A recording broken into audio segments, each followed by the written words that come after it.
On Thursday, 5th of May 2011, there will be a referendum on the voting system you use to elect MPs to the House of Commons. There are two voting systems for you to choose between, the current system and a different one. To explain them both, I'd like to introduce Victor. It's Victor's job to count every vote in our elections, and that means he's something of an expert in these things.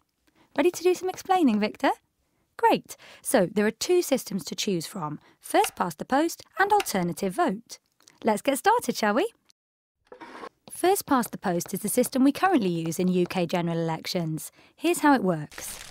With Firstpastthepost, you vote for one candidate. You do this by putting a cross into the box of the person you want to vote for. The votes for each candidate are then put into a pile and counted.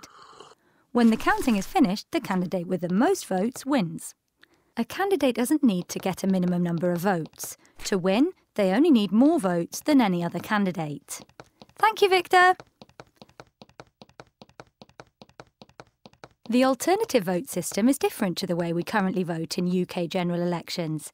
Here's how it works. In this system, you use numbers to rank the candidates in order of your preference. You put a 1 next to your first choice, 2 next to your second choice, 3 next to your third choice, and so on. You can choose how many candidates to rank. You don't have to rank every candidate.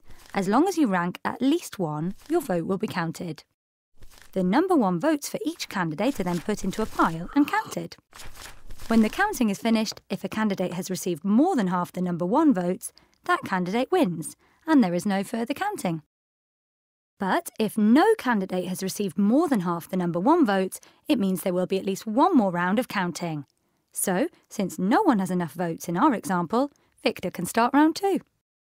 At this point, the candidate with the fewest number 1 votes is removed from the contest.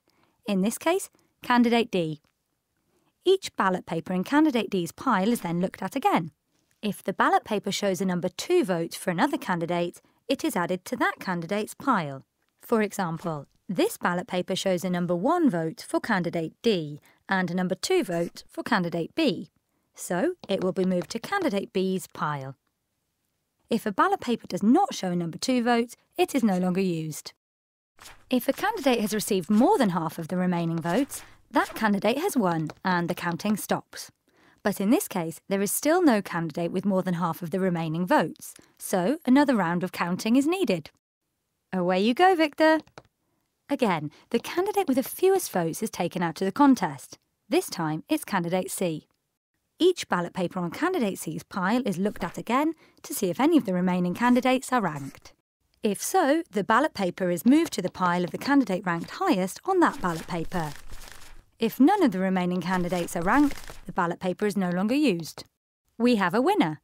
Candidate A now has more than half of the remaining votes. Of course, this is just one example. If more candidates are involved, this process can be repeated until one candidate has more than half the remaining votes. Thank you, Victor. So, now we've explained the voting systems, what happens when you go to vote on May the 5th? You'll receive a ballot paper with this question. At present, the UK uses the Firstpastthepost system to elect MPs to the House of Commons. Should the alternative vote system be used instead? Vote yes if you think alternative vote should be used. Vote no if you think Firstpastthepost should be used. That's it. Thanks for your help, Victor.